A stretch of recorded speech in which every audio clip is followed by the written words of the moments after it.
My name is Dave Mayhood. I'm an ecologist. I'm particularly interested in the ecology of inland waters.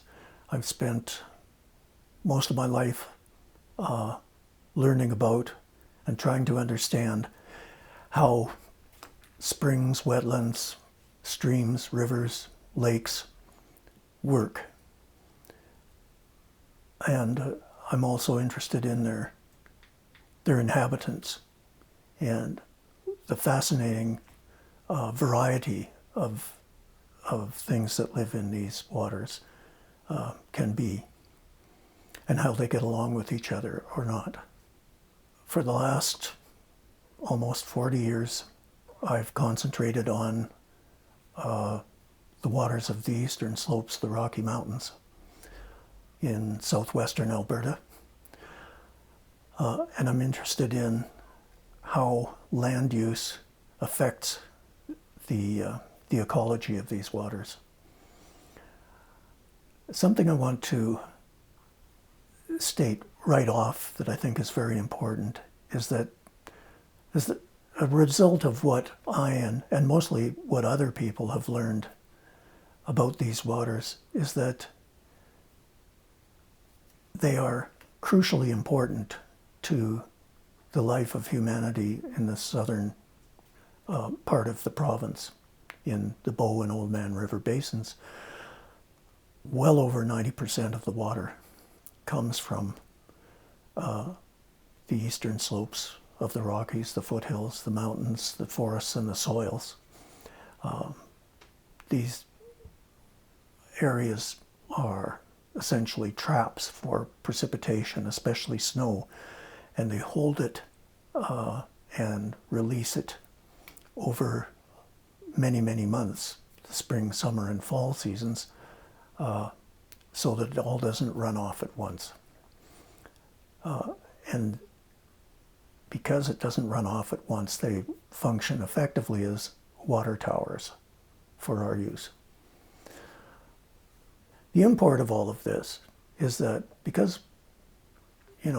so much of our lives depend on the water from these mountains and foothills, we really need to protect them. We can't live here without that water.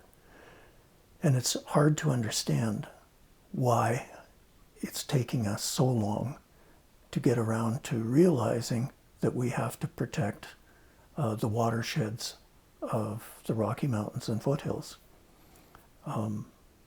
We're not going to get it from rainfall out in the prairie. There just isn't enough of it. This is a semi-arid area. We need to protect all of this, all of the eastern slopes, with strong legislation that protects the wilderness, the wildlife, and the watersheds, with the view of protecting our water supply and making sure it functions correctly. I'd like to show you an example of a study we did way back in 1996-97 on the area between the Crow's Nest Pass and the Upper Highwood River in the Rocky Mountains and foothills. We did watershed assessments on 90 small watersheds to show, first of all, the historical changes that had happened in the area, and then we measured the likely effects of those changes on the watersheds, but primarily the water courses, and what that means for fish and wildlife. This was part of a much larger study on the cumulative effect of development in that region.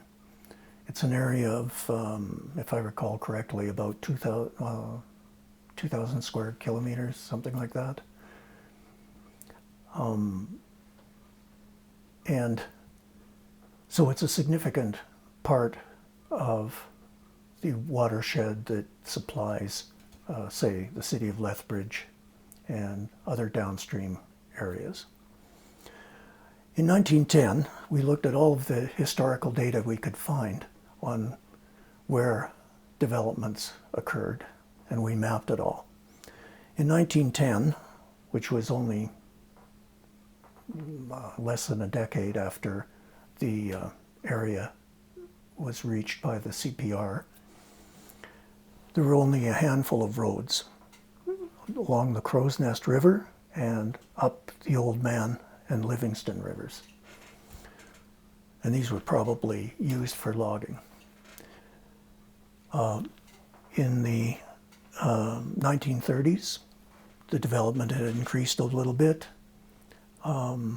primarily in the form of roads, and there were probably some coal mining adits and some tie cutting operations to supply the railway. In 1950, things were really getting going. There was a lot of municipal development. The mines were still in operation, the coal mines, and had been expanded greatly in that area. But there were some further up that were open pit. By 1970, things had really progressed, and the large part of the area was covered by clear-cut logging and all the roads that were used to supply those. Plus, there was a considerable amount of oil and gas development in the area, primarily gas, I would guess. So that by 1990, the area had been very heavily developed, and things have only progressed substantially since then. So all of these big black blotches are clear cuts. And you can see that something of that extent is bound to have important consequences for the hydrology of the forests that were taken out, because forests have a strong effect on water supply and water quality. And then we used a system that the British Columbia Forest Service developed to assess watersheds just for the effect of clear-cut logging and road development on watersheds. And all of these, by the way, these are 90 different watersheds in this lower row maps. And all of what we call fourth. We coded them to indicate the degree of risk associated with the amount of development in each one of those watersheds, the development being as shown on the maps above them. And by 1950, there was one watershed, the Crow's Nest River main watershed, that was at high risk of damage from the combined effects of clear-cut logging primarily and road development. By the 1970s, things had really progressed, and all of this gray area was at moderate risk of development, of effects of development. Again, clear-cut logging and roads being the primary cause. And the darker gray areas were at very high risk. And by 1990, virtually the entire region study area that we looked at, except for two very small watersheds, were at high to very high risk, or moderate to very high risk of damage from the combined effects of clear-cut logging and roads. And that's only progressed since then. There's been some recovery, but it's by no means anywhere close to being recovered fully, and it never will be, the chances are, unless it's left completely alone. But with the cut rotation periods that they have now, those trees will never get fully mature. They'll never get to an old growth stage, and therefore the hydrological effects are effectively permanent. Another thing that's effectively permanent is that long before these clear cuts recover, the adjacent clear cuts or nearby clear cuts in the same watershed are then cut down long before the first cut has recovered. And so again, you have a complete transformation of these watersheds and their effect on the streams, and in some cases the lakes and the springs that are also important. And we've done, as I said, we've done 136 of these analyses now, and it's been supplemented quite recently by work by others since the in 2010, I would say, onward.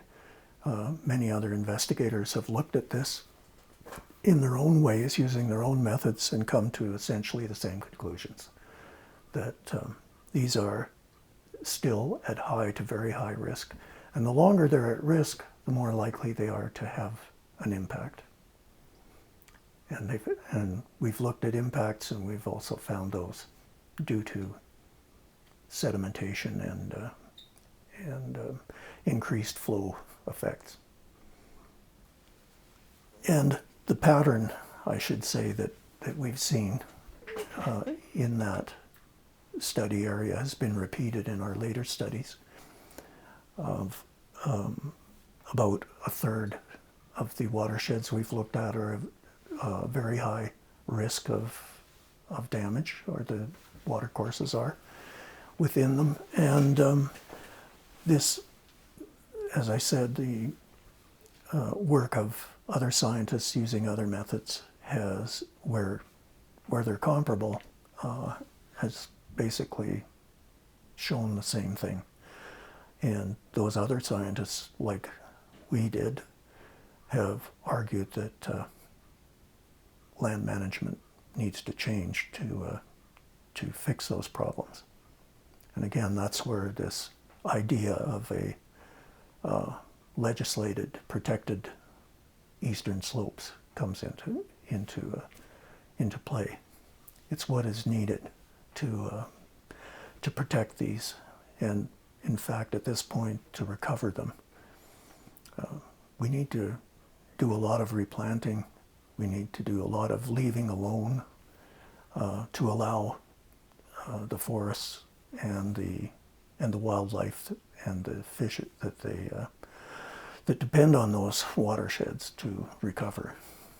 The question's been asked more than once that if we protect this area, what effect will it have on jobs? I mean, people will lose their jobs. They won't have a job in the mill. They won't have a job out cutting down trees. They won't have a job, in the case of mining, driving trucks or digging coal, and these are well-paying jobs. Well, it turns out that an example mine, the Grassy Mountain mine, was evaluated for its